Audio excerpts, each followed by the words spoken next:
Okay, Professor Bear here. In the branding and AI class, we're having a discussion about sort of resume strategies. I get about 30 resumes a day, which look all exactly the same.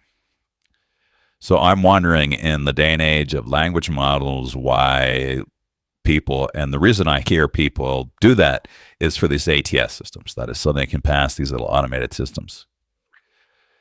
But just upload your resume to any language model and ask it to read it. Even if it's a sophisticated resume, the language models can read it. The question is, why do we need these boring, generic, basically keyword list resumes? So I had the Google Deep Research tool do a bunch of research on this issue and say the biggest issue here is, unfortunately, there are a lot of big companies that are still using very legacy, some even OCR systems.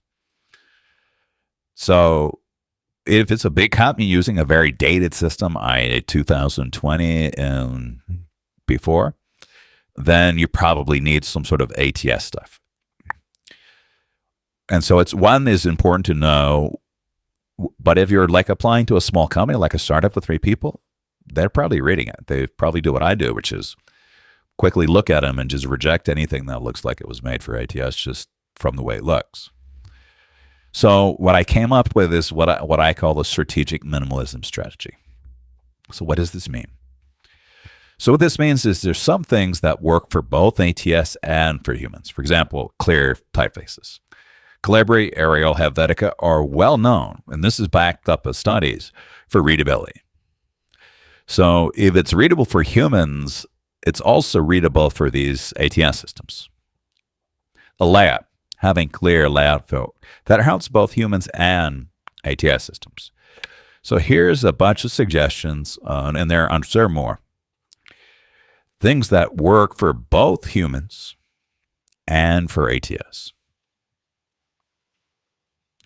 The other thing you're going to want to do is you're going to run a research like who you're sending it to and what kind of system they use. If they're using a very antiquated system, then you have to go with an antiquated resume. But if it's Google or Tesla, whatever, they have no excuse, whatever, for using some dated system. I don't know what they actually use.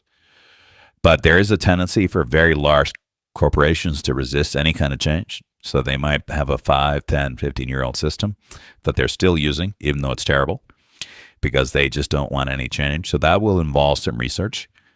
But if it's a big company, Microsoft and Amazon and Tesla, whatever, you could probably easily find what they're using.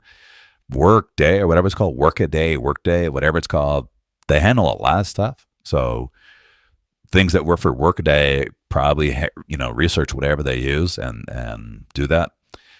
And then I'm going to probably design a little tool, maybe not now, whenever I get a spare half an hour or so, where you can just upload your resume and it'll apply the strategic minimalism principles to it and make some concrete suggestions. So that's it. This is my research. This was written in class, by the way, during the discussion about this.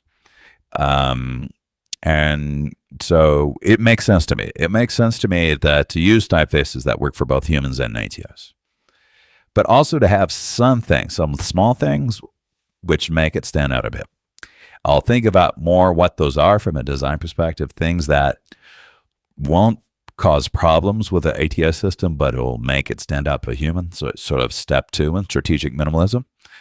But this is what I've learned in my hour of research on the subject. It's that sort of the problem is, and this is a problem that makes sense because I see it all the time in big business, is that they don't make change.